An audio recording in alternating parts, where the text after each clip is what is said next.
Welcome to this 6th lesson in Biblical Hebrew, and in this lesson we're going to learn how to pronounce the consonants. So as we come to look at the consonants and how we pronounce them, it would be not unreasonable to take them in alphabetical order, but I'm not going to do that. Here you see the entire alphabet in front of you, and what I'm going to do is I'm going to pick out what are called the guttural letters first. Because the guttural letters are challenging for people from a Western background because they're sounds that we don't normally make. So the guttural letters are Aleph, Hey, Chet, and Ayin.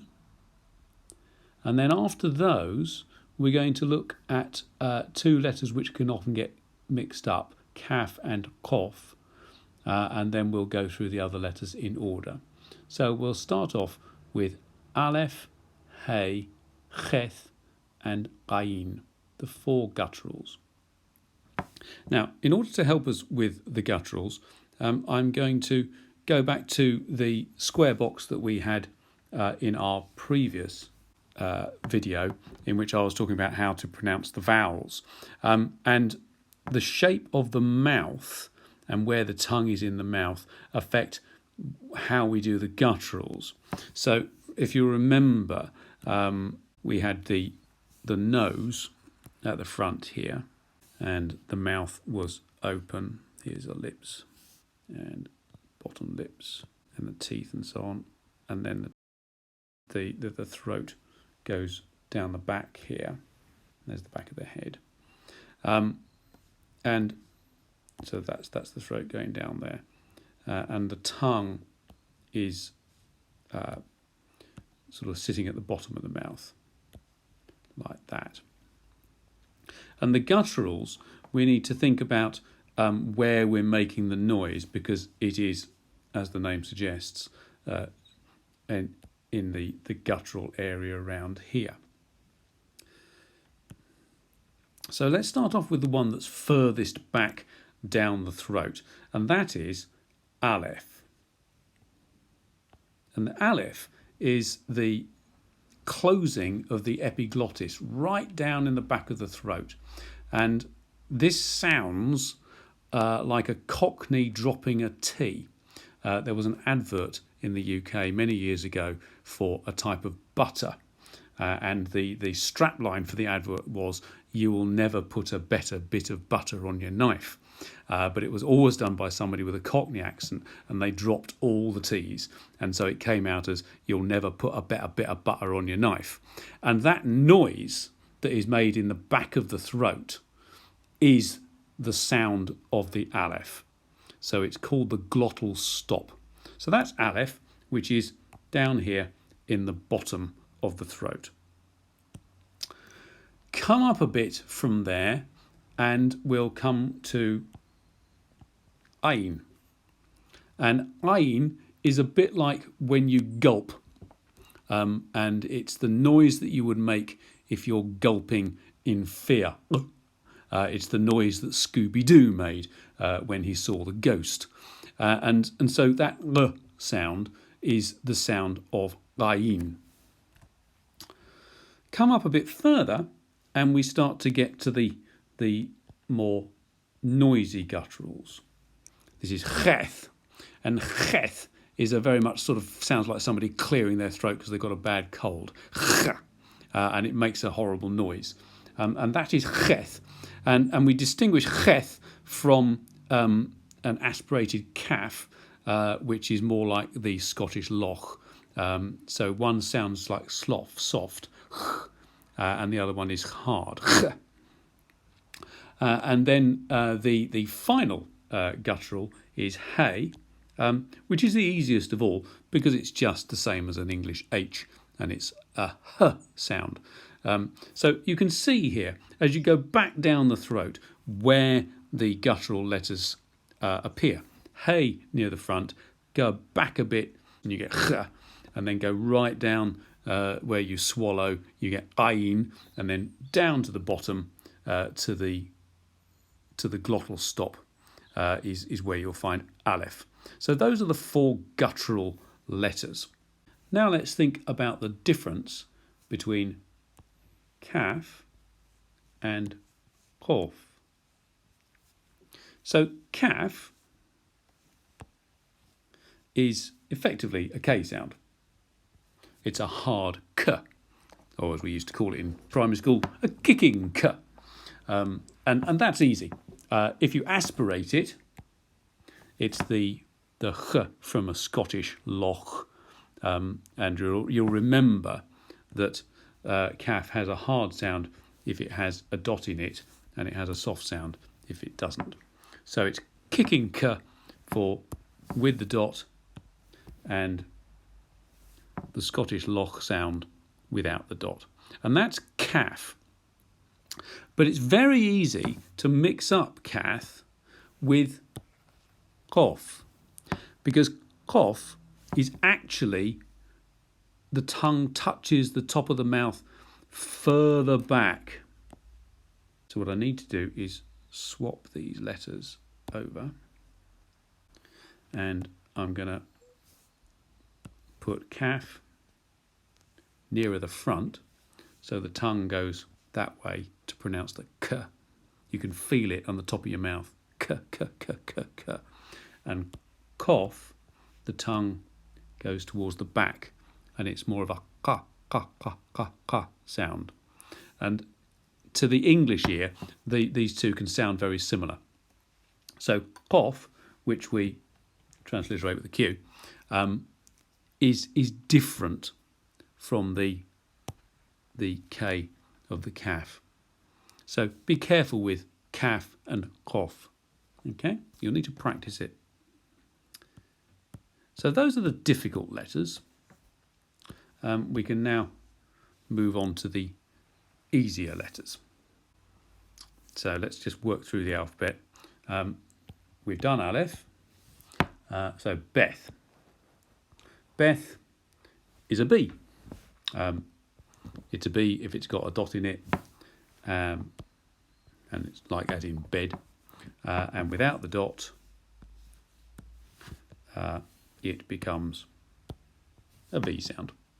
So V is your aspirated B. Okay. Then Gimel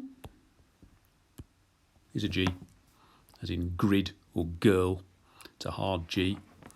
If you take the dot out and you aspirate it, it's like a rolled R. You can feel the air passing over the tongue.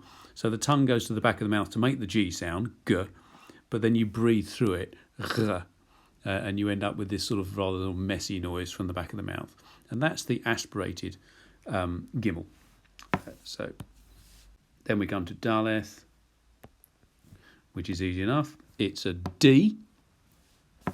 Take the dot out though, and it becomes an aspirated D, and it's actually a TH sound from the word the, very much to be distinguished when you get a hard TH like theatre. But this is the. After Daleth, we have Hay, which we've dealt with. And then we have Wow.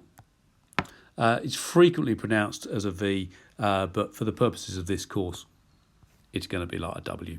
W. Zayin is a Z, and it's pronounced like an ordinary Z. Z. And then we had Cheth, which we've dealt with as a guttural.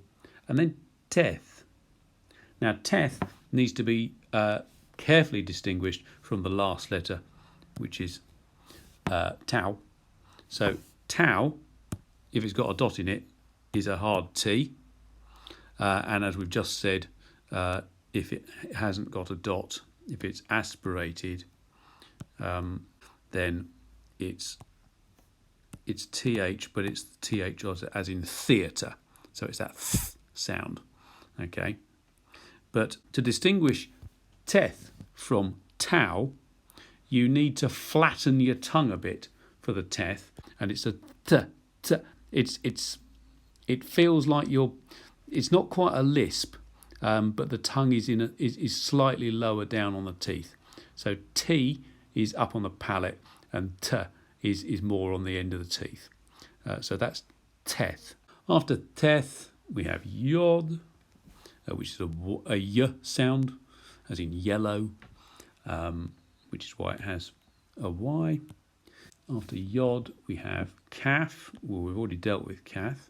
After caf, we have lamed, which is an L sound, and same as in English. L, mem is an M, and makes the same noise as M. Nun is an N, makes the same noise as N. Then we have samek. Samek relates to seen in a similar way to the way that teth relates to tau. So seen is that straight S sound that we make if we're saying snake, for instance. But if you bring the tongue slightly back into the mouth, so that it's more towards the centre of the palate, you end up with it's a softer sound, and that's the sound that we have for samek. And so be careful on that. Then the next letter is ain, which we've had, which is a guttural. Pei, if it's got a dot in it, then it's a hard P, as in papa.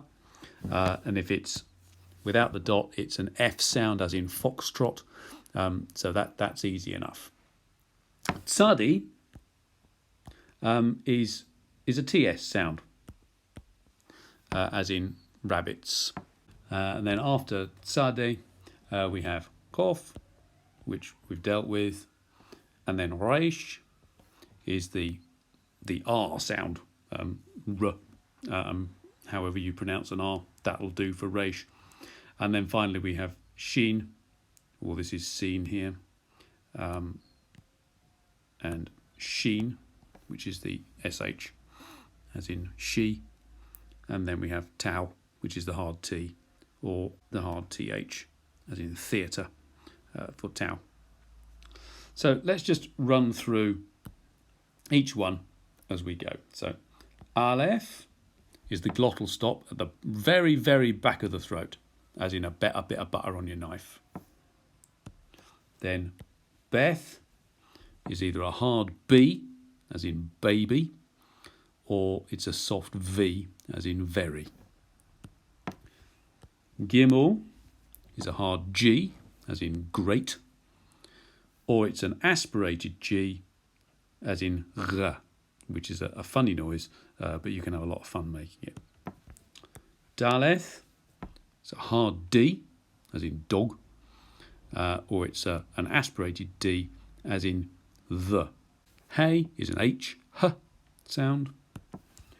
Wow is a W, w, but very often pronounced like a V in colloquial contexts. Zayin is a Z. Cheth is that really rough guttural sound that's further back down the throat from hey.